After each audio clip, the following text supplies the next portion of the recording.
नारायण नारायण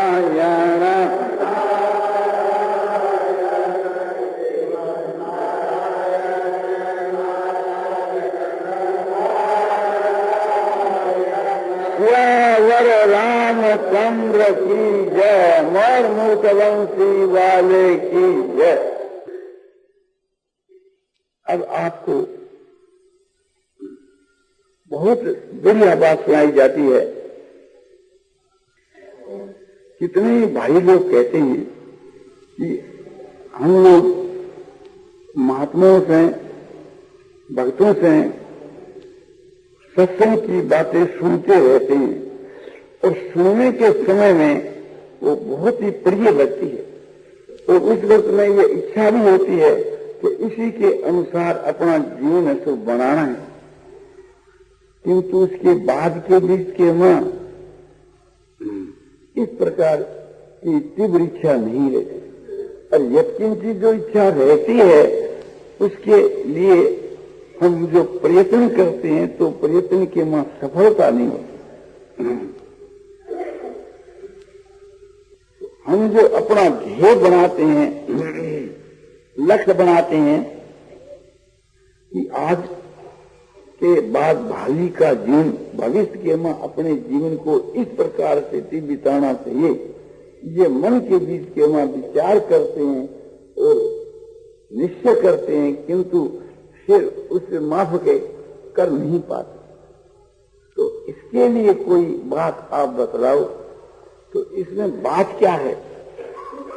इसमें ऐसी कोई बात बतलाओ कि जिस एक बात के साधन से थी और हमारी सारी बात सिद्ध हो जाए, हमारे को इसमें सफलता मिल जाए। किसी भी प्रकार से हम एक बात को तो कर निकलेंगे। यदि आप कठिन से कठिन बतला दोगे तो अपना सारा समझो कि जो बल है उस पर लगा देंगे, शरीर का बल, आत्मा का बल, अपने मन बुद्धि का बल, सब का सब उसी काम में लगा देंगे। तो यदि ऐसी आपकी तीव्र धारणा है और आपका उत्साह है तो फिर कौन सी बात है? बात तो हम आपको ऐसी बहुत सी बतला सकते हैं कि जिसमें एक का पालन कर लो तो सारी बातें अपने आप ही सिद्ध हो जाए। आप जो एक बात बतलाना चाहते हैं वो बात यूं तो पुरानी है कि आप लोगों ने पहले भी शायद सुनी होगी, किंतु जिस ढंग से मैं बतला रहा हूं इस ढंग से हमने नहीं बतलाई। जो पहले उसकी इतनी प्रशंसा कर सके थे कि एक बात ऐसी आपको बतलाई जाएगी और यदि उसी को आप काम में जाओगे तो समझो कि आपकी सफलता एक विषय हो सकती है। और वो बात इतनी दामी है, इतनी दामी है कि उसका कोई मूल्य नहीं है। रुपये से वो चीज मिलती नहीं है, चाहे लाख रुपया खर्च करो। और उस बात के काम में न लेने पड़ी हमारी दुर्दशा हो रही है।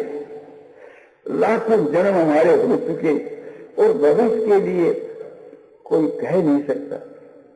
भविष्य के लिए ईश्वर की कृपा हो जाए तो भविष्य के लिए जो है तो आपका जन्म नहीं हो, ऐसी बात भी हो सकती है। और यदि उसकी तरफ आप ध्यान नहीं दो तो जन्म हो भी सकता है। इसके लिए हम एक प्रकार से कुछ भी नहीं कर, क्योंकि हमको मालूम नहीं। यदि कहो कि आप प्रशंसा ही प्रशंसा करते हो किंतु कहते नहीं तो उसको जो बात आपके दिल में आई कह डालो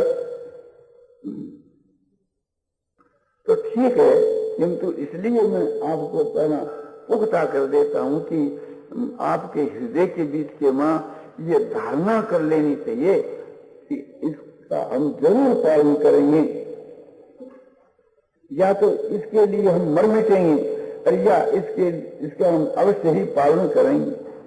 तो ये हम आपको जोर के साथ कह देते हैं। शास्त्रों का प्रमाण, युक्ति का प्रमाण केवल हमारा वचन ही नहीं, वो जो बात कही जाएगी शास्त्रों से और युक्ति संगत कही जाएगी और जिसको काम में लाने के ऊपर उसमें अवश्य तो आपकी विजय है, तो वो बात बतलाई जाती है।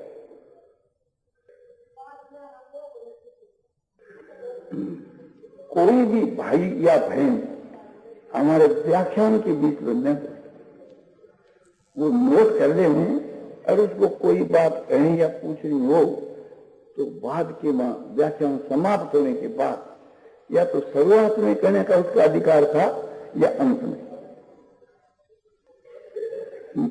या एक प्रकार से मैं कोई आज्ञा नहीं देता हूं या एक प्रकार से उसको एक कुछ बात नहीं करता हूं, किंतु प्रार्थना करता हूं कि मुझको बालक समझ करके और मेरे ऊपर दया कर करके मैंने 1 घंटा की टेम दी थी। 1 घंटा के बाद जो कुछ पूछना हो तो आप पूछ सकते हैं। और बच्चा माता पिता से अर्ज करता हूं तो माता पिता दयालु होते, उसे उनके ऊपर दया करते, तो मुझको है कि बालक के समान समझ करके अपना बच्चा समझ करके माता बहना मेरे ऊपर अनुग्रह करे। भाई लोग,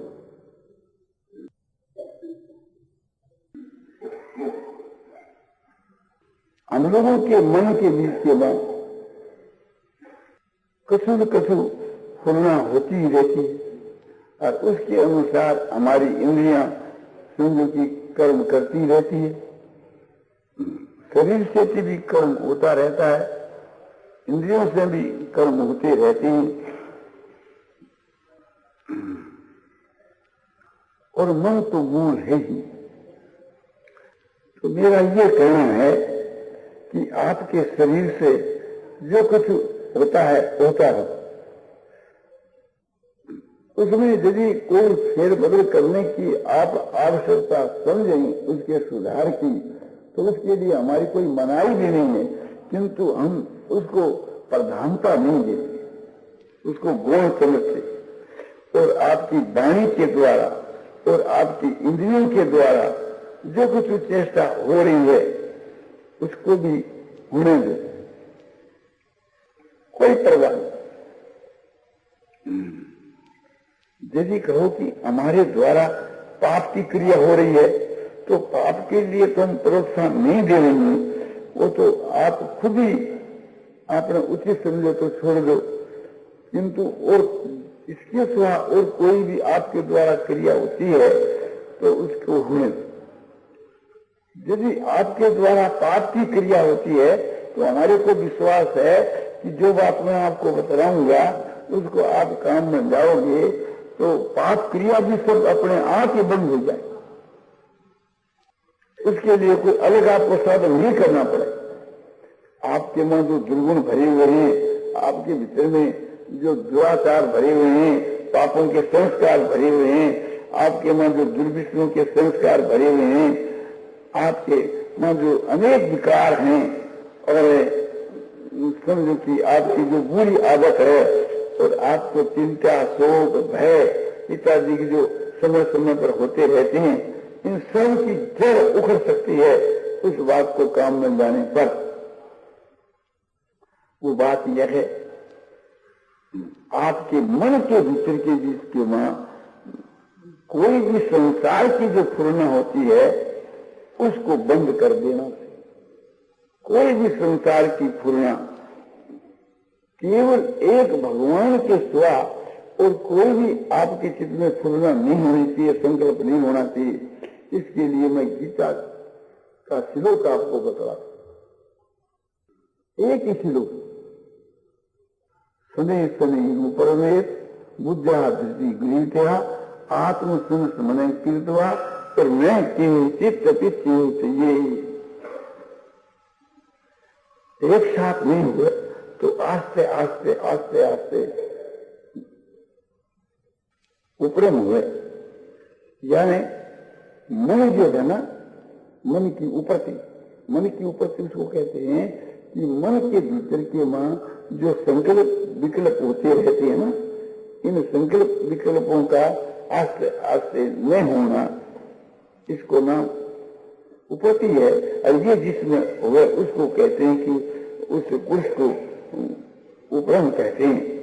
तो समय समय उपरमेत आस्ते आस्ते उपरम हुए, यानी उपराम को प्राप्त हुए, संसार से ठीक उपराम को प्राप्त हुए। मन के भीतर के वहां जो जितने संकल्प विकल्प होते रहते हैं, इनका त्याग करे। उसके बाद भी सात्विक दृष्टि के द्वारा,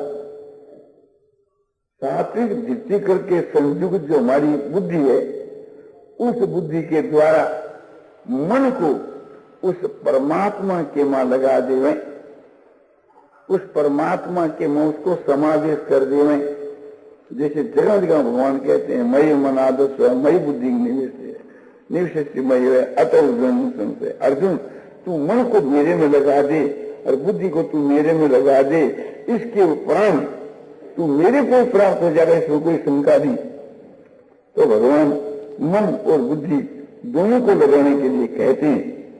मैं आपको 7-5 बात नहीं कह करके एक ही बात कहता हूं कि मन को भगवान में लगा दे, भगवान के स्व, और फिर हम किसी का भी चिंतन नहीं करें, मन को परमात्मा में स्थित कर करके, और न किंचित अभी चिंतित, और किंचित मात्र किसी वस्तु का चिंतन करें ही नहीं।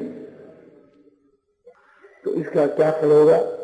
इसका ये फल होगा, उस परमात्मा की प्राप्ति शीघ्र हो जाएगी, ज्यादा विलंब नहीं होगा। हमारे समय में तो एक दिन भी नहीं लगेगा। तो इसकी तरफ ध्यान देना चाहिए कि न किंचित भी चिंतित, मन को उस परमात्मा में स्थित कर के और उस परमात्मा के स्वाय और किसी भी पदार्थ का चिंतन न करें। और यदि हो जाए, पूर्व के अभ्यास के बल से ठीक हो जाए, तो उसके लिए फिर दूसरा श्लोक है कि ये तो निश्चरती मन संचल मस्तिरम तत्व नियमित तदात्मनि वसंगमय।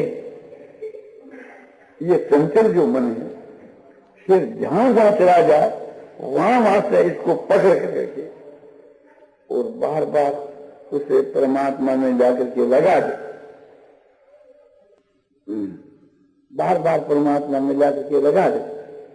भगवान ने ये बात गीता में कही। गीता की 6 अध्याय के वहां ये 25 और 26 की श्लोक हैं। मैंने आपको 25 का जो श्लोक है उसको लक्ष्य में रख करके साधन करने की बात कही।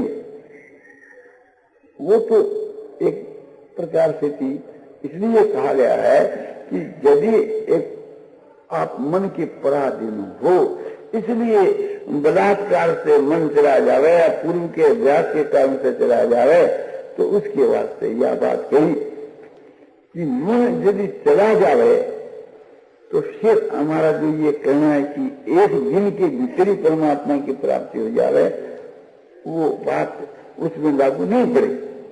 माने उसके लिए फिर समय अधिक रह गए।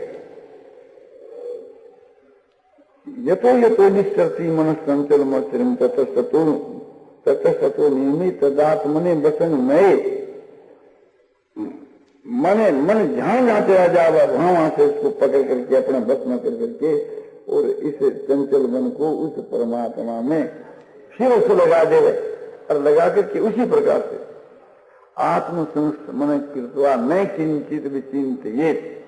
आत्मा माने परमात्मा, शुद्ध आत्मा का नाम भी परमात्मा है। ज्ञान के सिद्धांत में जो अपनी शुद्ध आत्मा है, और भक्ति के सिद्धांत में परमात्मा है, बात एक ही है। आत्मा या परमात्मा जिसमें आपकी इच्छा हो, क्योंकि आत्मा और परमात्मा एक ही है। परमात्मा ही सबकी आत्मा है, इसलिए एक प्रकार से परमात्मा उस परम आत्मा माने आत्मा उस परमात्मा से कोई भिन्न पदार्थ नहीं है। आत्मा गुणाकेश है, सर्वभूता सहित है। हे गुणाकेश अर्जुन, गुणाकेश का मतलब होता है, अर्जुन को भगवान कहते हैं कि निद्रा को जीतने वाला। गुणा का नाम निद्रा का है, उसके ऊपर जिसका अधिकार है वो इसका मालिक है, ईश्वर है। इस वास्ते गुणाकेश निद्रा से जीतने वाला कहने का अभिप्राय यहाँ क्या? भगवान ये कहते हैं कि तू सावधानी होकर मेरी बात को सुनना, क्योंकि तेरा नाम बुरा केस है, तेरे को नींद तो आती ही नहीं, निद्रा तेरे बस में है। निद्रा और आलस आ जाता है तो उसमें विघ्न बढ़ जाता है। तो भगवान उसको बुरा केस नाम से संबोधित कर करके सावधान कर कि हे अर्जुन, सब भूत प्राणियों के हृदय के मां स्थित मैं सबकी आत्मा। तो इस वास्ते सबकी जो आत्मा है वो परमात्मा। तो परमात्मा के मां मन को लगाना और शुद्ध आत्मा की बीच के मां मन को लगाना एक ही बात।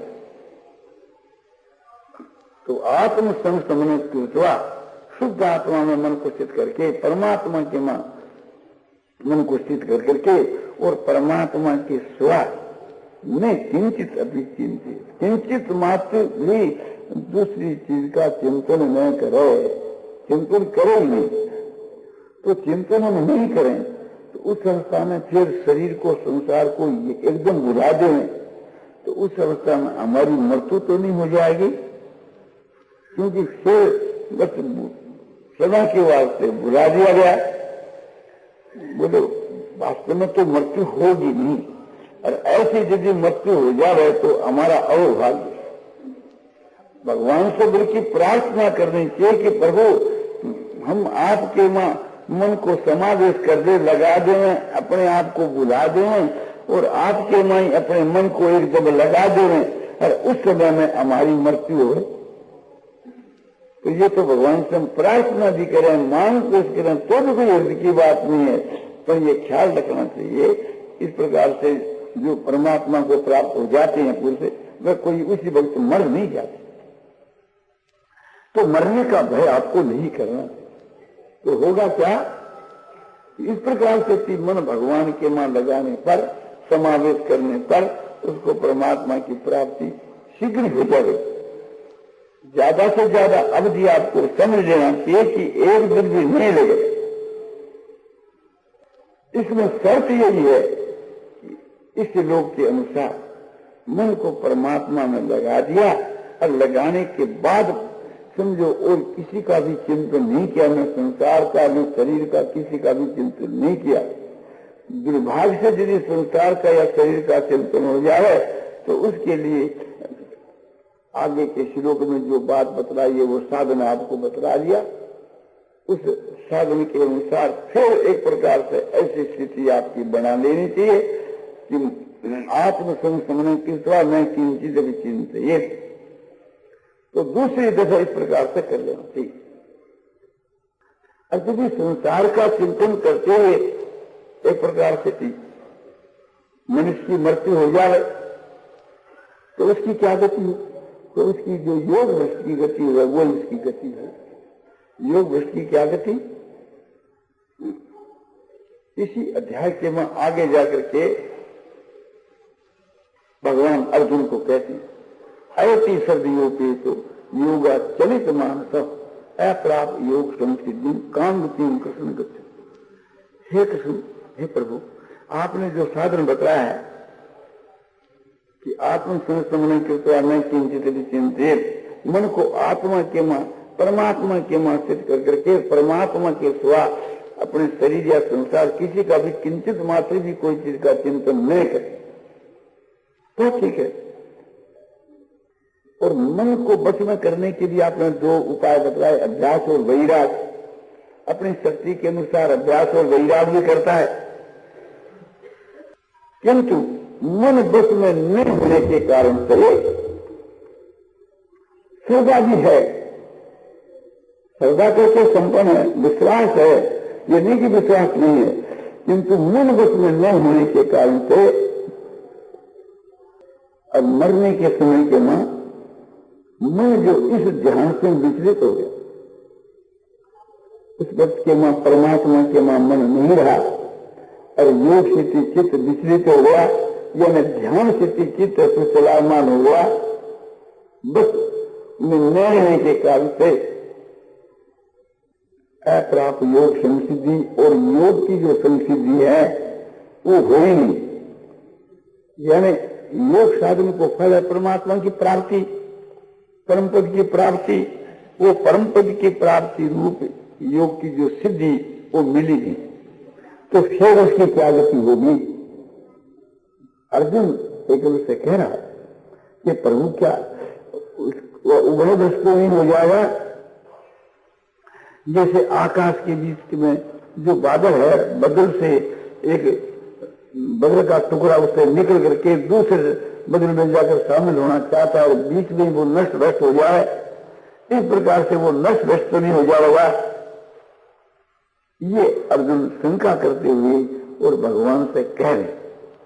भगवान इसका उत्तर देते हैं कि पार्थ मेरे नाम उत्तर विनाश सत्य विद्यते नहीं कल्याण कर दुर्गति गच्छति।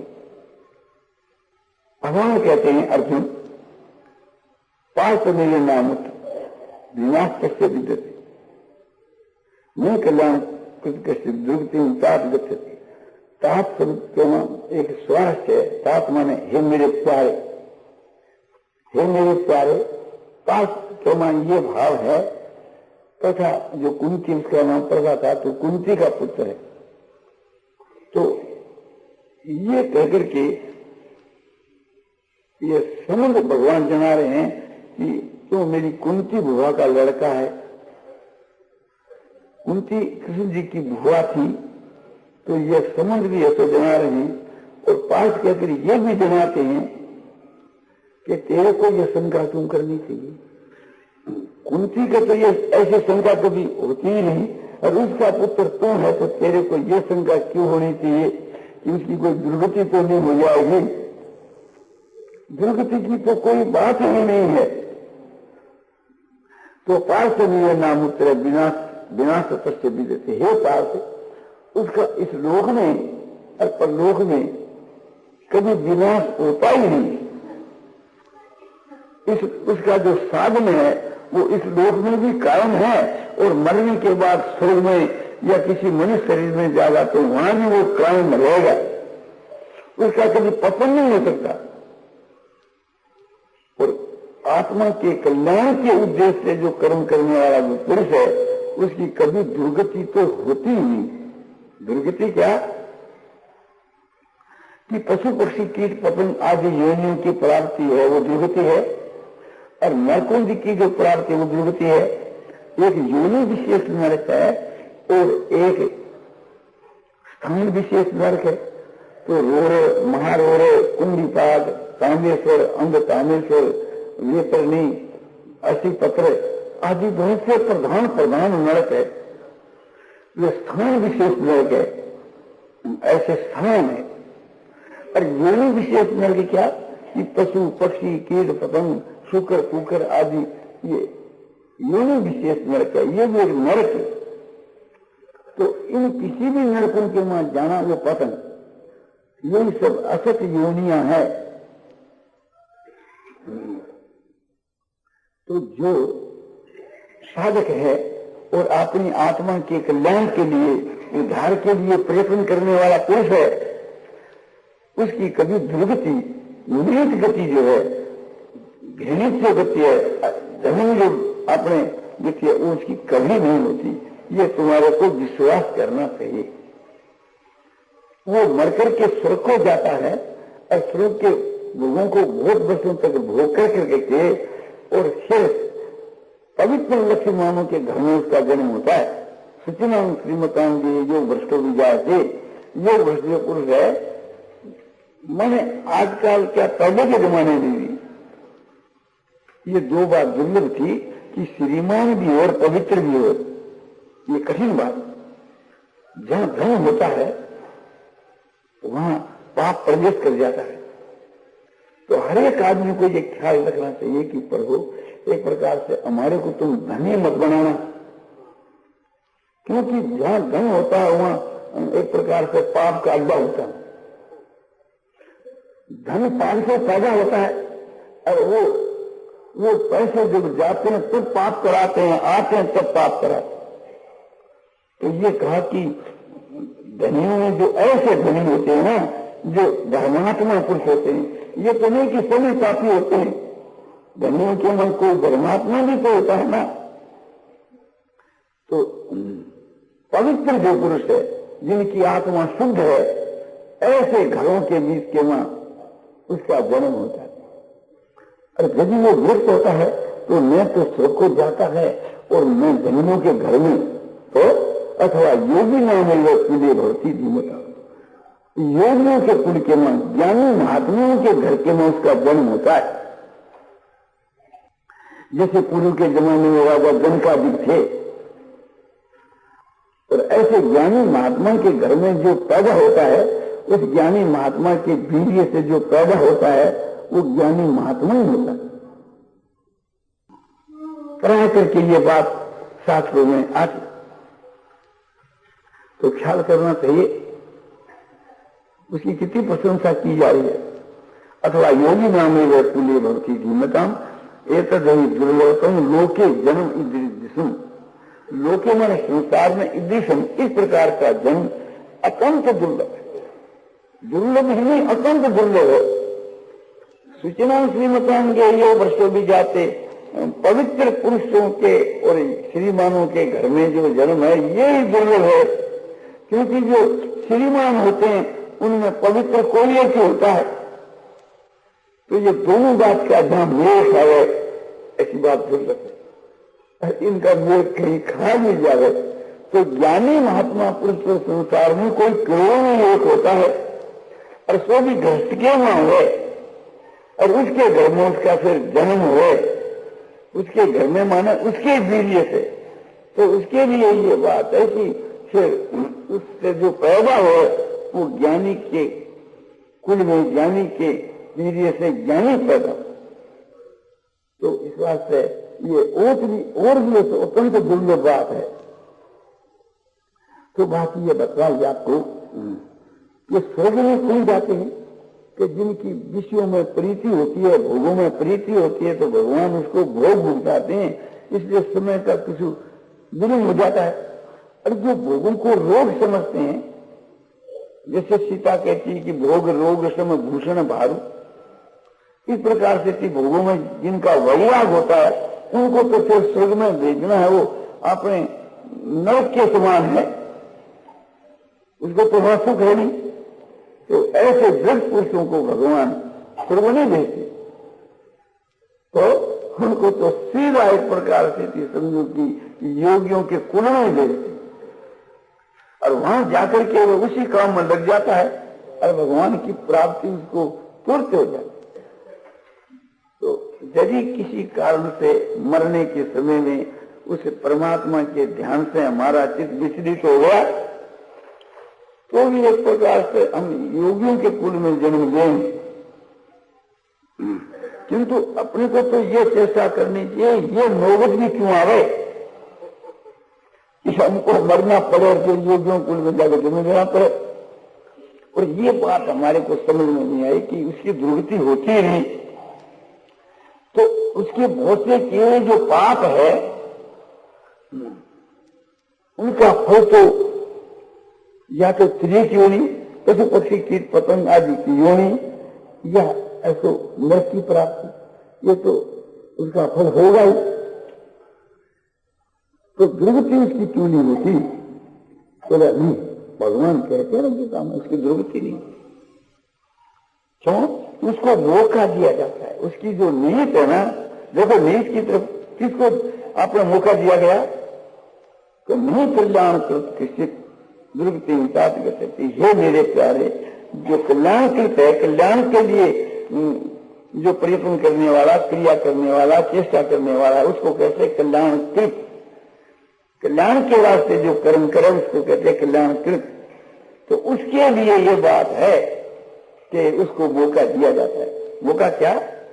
कि महापुरुषों के घर में उसका जाकर जन्म हुआ, और जन्म होकर के उस जन्म के मन शीघ्र उसका कल्याण। ये मौका किस लिए? कि उसके जो पाप है ना, उन पापों को विनाश करने के, सिर पर जो पाप है उस पापों को विनाश करने के लिए वो दूसरे जन्म में जाकर के साधन करेगा, तो वो वाली बुद्धि उसके जागृत हो जाएगी, और जागृत होकर के वो उसी मार्ग में चलेगा। और जैसे पूर्व के जन्म में बहुत से पापों को आपने क्षय कर करके रास्ता किसी अपना तय कर लिया है, और बाकी थोड़े पाप जो बचे उसके लिए भगवान मौका दे करके समझो उसका उद्धार कर दे। ये बात केवल भगवान के यहाँ तो है ही, किंतु गवर्नमेंट के यहाँ भी है और हमारे समझो महाजन बिहार में भी है। गवर्नमेंट के यहाँ कैसे कि किसी आदमी के ऊपर गवर्नमेंट का कर चल जाता है, खेतों की लगान का एक से कर चल जाता है, धान न होने के कारण से, अनाज न होने के कारण से 2 साल का 3 साल का कर्ज जो है किसान के सिर के ऊपर चढ़ गया। अब किसान बेचारा क्या करे? तो गवर्नमेंट भी कहते हैं कि कोई बात नहीं, भविष्य के वहां तुम्हारे जो कुछ धान पैदा हुए वो तुम सब गवर्नमेंट के सुपुर्द कर दो, खाने भर का गवर्नमेंट तुम्हारे को देगी